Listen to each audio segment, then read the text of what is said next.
Well, let's talk about how my house is haunted. I really believe that there's something in here because there's so many like little weird things that happen. Not usually scary, but just like, how did that happen? So I have a few dolls that are kind of creepy looking, and my sister hates me for keeping them in our room, but I love them because they're my dolls.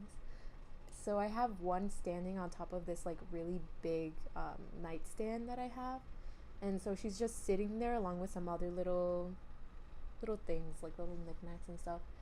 And one day recently, she just fell to her side out of nowhere.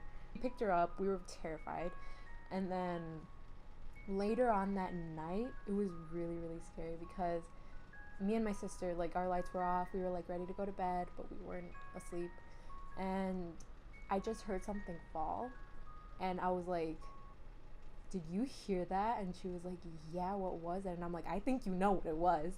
I'm pretty sure it was the doll that fell again. We call this ghost Juan because he always messes with the TV. Well, he used to. He doesn't do it anymore. But he would always just change the channel or change the language to Spanish.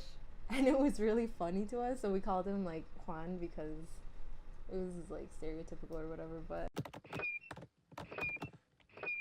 when I was maybe around 4 or 5, um, around the time where my siblings were born, I created an imaginary friend, kind of based off of um, Foster's Home for Imaginary Friends, because I watched it and I was like, I want an imaginary friend too. Her name was Siriana, I think, which, funny story, is actually supposed to sound like sirena, which is mermaid in Spanish.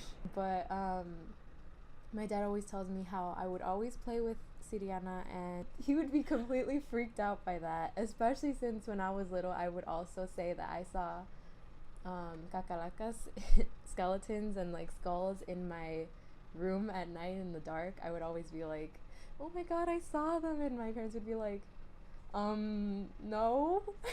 Things like, there's hardly anything that's supernatural that you'll tell me about, and I completely will not believe it. Like, witches, yes. Ghosts, obviously. I probably had an imaginary friend that was a ghost too. Aliens, for sure. Mermaids, mermaids I definitely believe in. Whether they're real now or they were real and became extinct. Why I still believe in it, I think it does have something to do with curiosity, and also, like we said, influences from like what I watched when I was little, like a lot of animated things. Studio Ghibli messes a lot with that, which I think is a big thing, and then some Disney movies too that just kind of like push the idea of like monsters and stuff. Yeah, I just believe. I'm a believer.